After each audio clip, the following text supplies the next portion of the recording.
Wait when you are. Hello.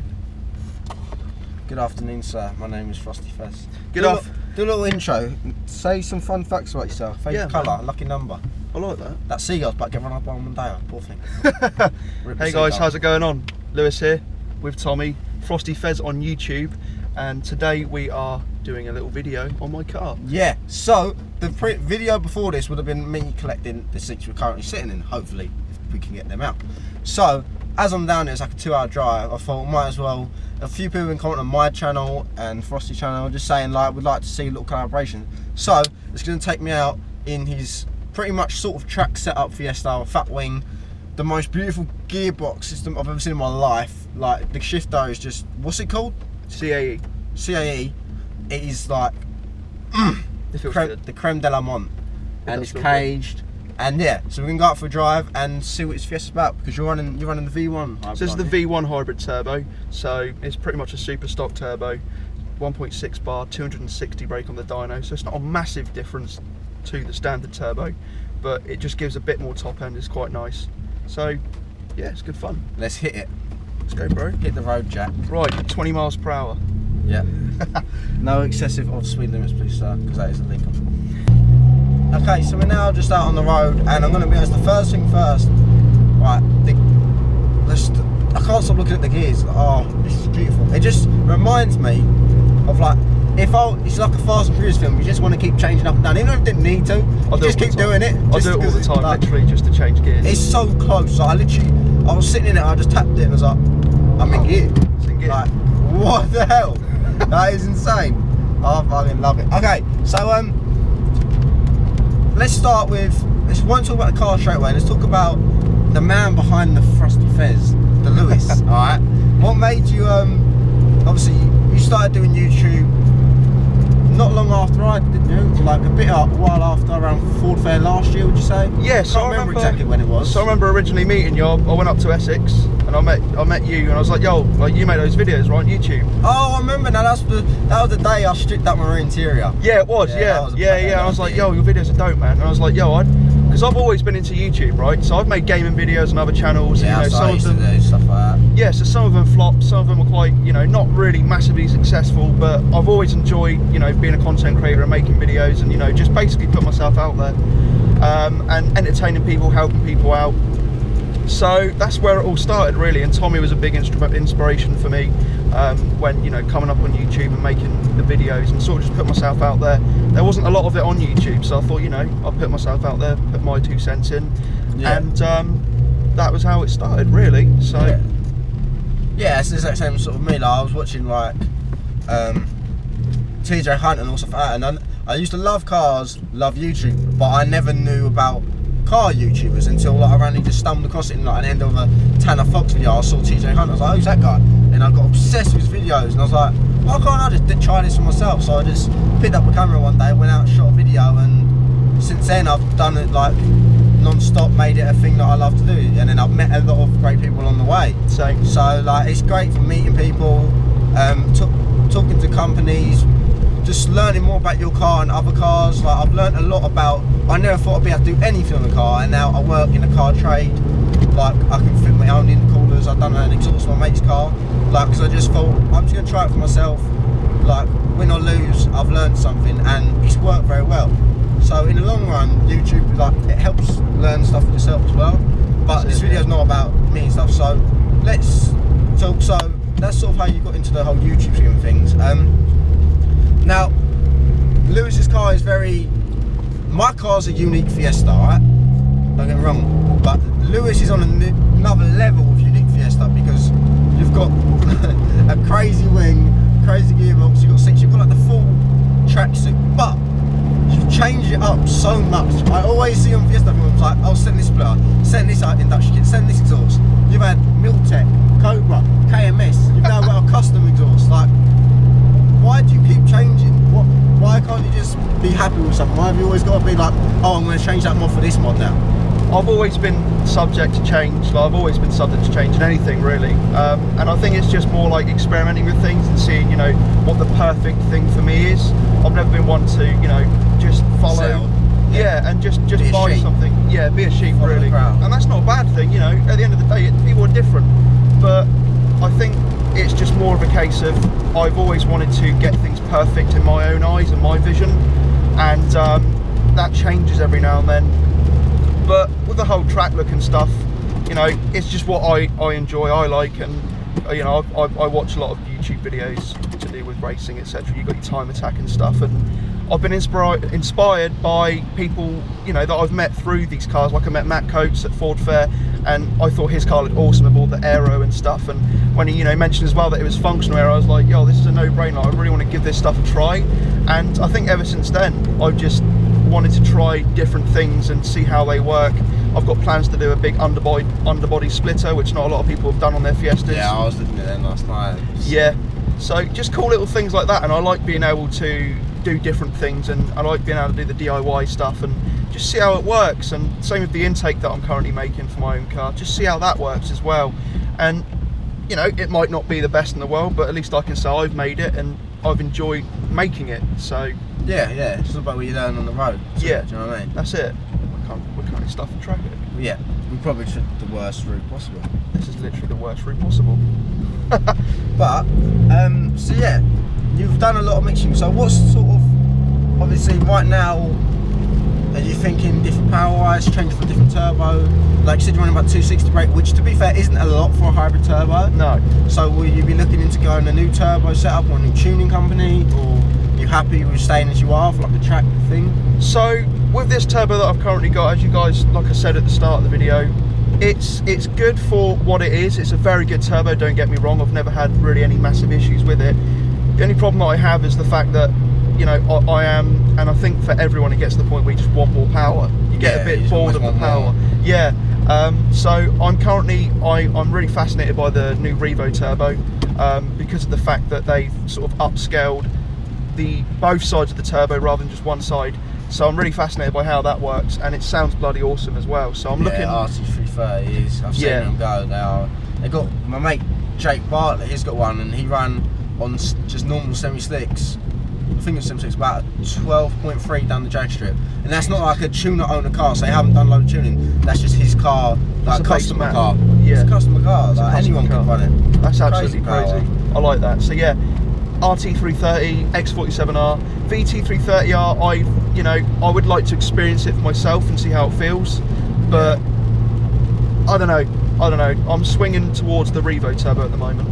Yeah, definitely. They have done I think they have made a new sort of border mark level for people to be getting at now, which is, it's always good. Everyone's like, oh, it's something turbos, but it's good to have constant competition, because that's what makes people make greater stuff for the customer. Yeah. That means we get a better thing, and then obviously everyone enjoys it more. I can't be asked with the tuner wars because it's giving me a headache. That's it. I can't stand that shit. Yeah. So if you're thinking of what turbo or what tuning company to get with, do not go and post it in a forum, because all you're going to have is people ranting and raving, arguing, and say, if you ask me what should go with, I'm going to say what I'm with. If you ask someone with Revo what should go with, they're going to say Revo. You ask someone who's with Puma Speed like X47R what should go with, they're going to say that.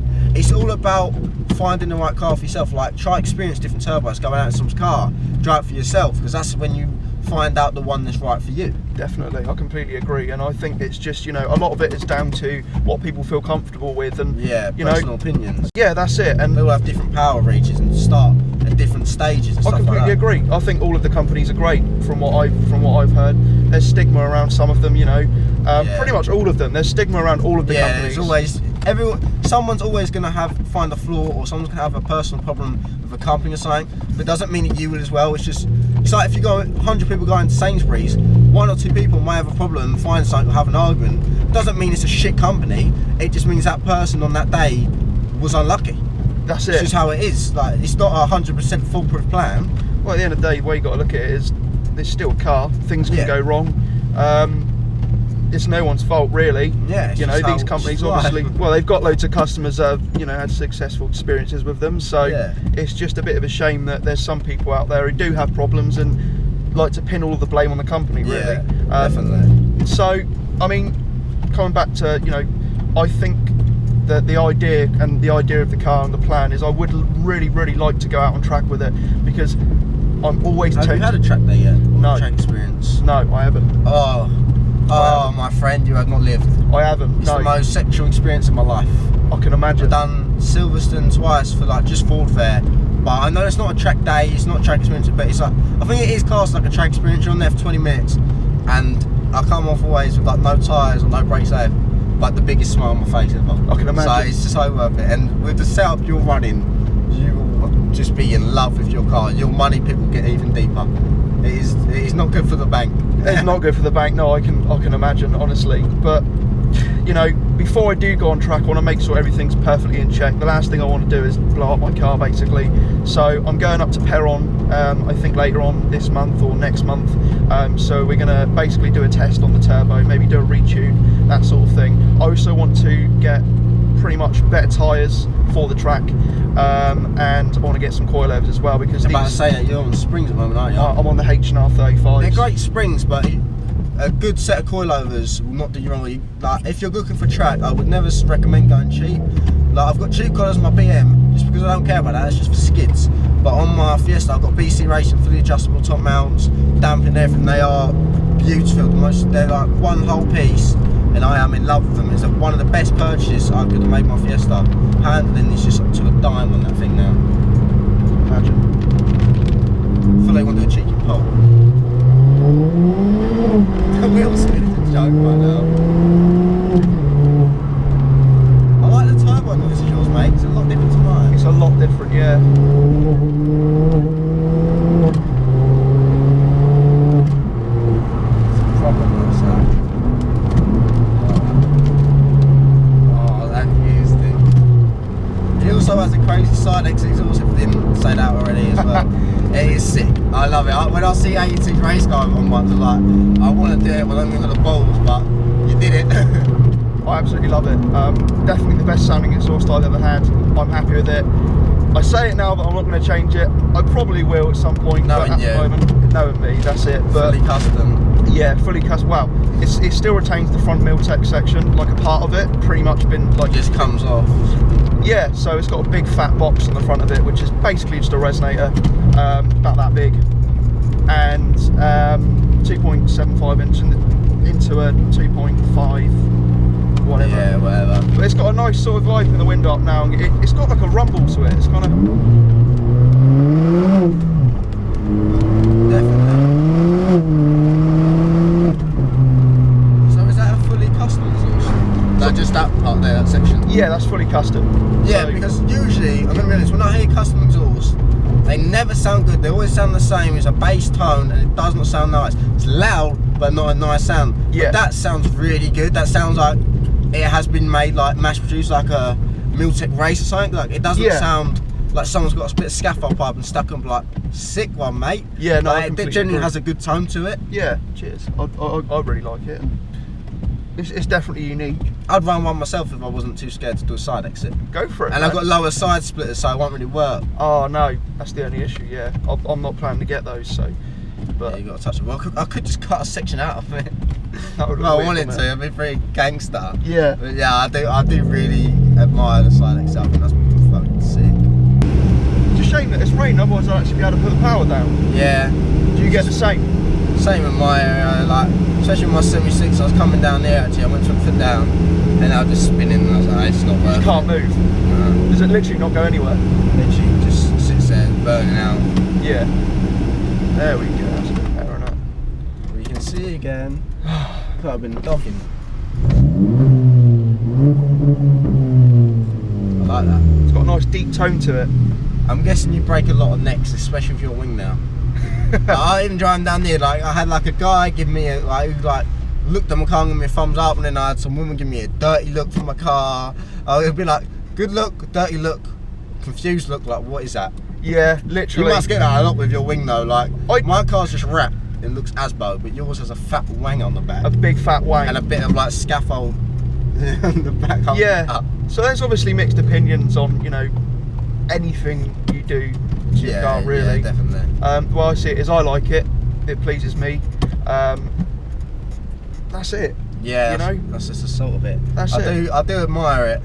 It's just so crazy, like so out there. Not something you do yourself. Nah, personally, I like the wing on that 80 race car.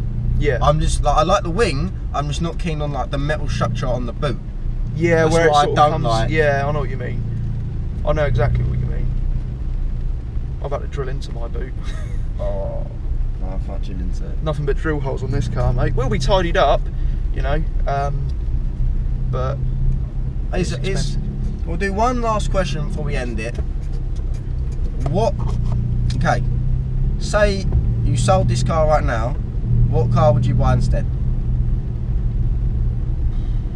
Or say when you come selling this, what is your next car you're thinking of getting? What is the next for Frosty Fez?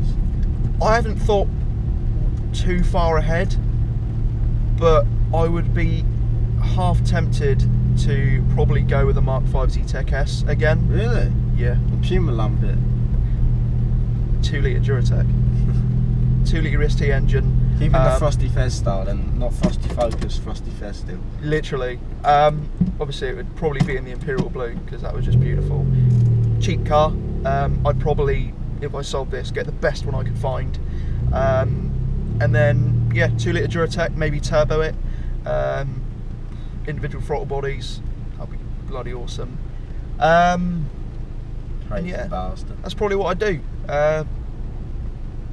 Yeah. Fair play. I admire it. It's like when I got my E36, I'm like, why am I buying an old shitty car? Like, I love it. It's got so much character to it. I just enjoy it. But yeah, like that, like I do like the Mark Vs. They do look a bit like a bug. Apart from that, they're seat cars. Do you mean because the boxier one's the Mark V? Do you know what I mean? Yeah, yeah. Oh, you're on about? Oh, right. Yeah, yeah. A bug? Yeah, I think it's like a bug. Maybe. It's a bug. Look at the front of them. They're a proper bug. I know what you mean now. Yeah, with the whole. Yeah, like yeah. both my mates have got Mark Vs as dailies. Yeah. And one of them wants to slam it on coilovers and put wheels on it. I'm like, it's your daily. Why are you doing that? You're making it more impractical. Yeah. But then to be fair, my daily is slammed on coilovers and is showing wire on the tyres. Yeah. There you go. So I can't say shit. To be fair. I've got a question for you. What if you could? And if you had any money in the world, what daily would you get as a daily? And it's got to be a sensible daily as well. It can't be like a Ferrari or something. What about GTR? No, like GTR. Like a GTR. A bit more family-ish like that. Mark 3 RS. Mark 3 That'll RS. be 5 doors, sick daily. Yeah. Yeah. Still pops and bangs. That'd be nice. Sick. That'd be a nice daily. What'd you I'll get? tell you. 6 Series Grand Coupe, BMW. Diesel. That's a bit expensive though, isn't it? A 6 Series.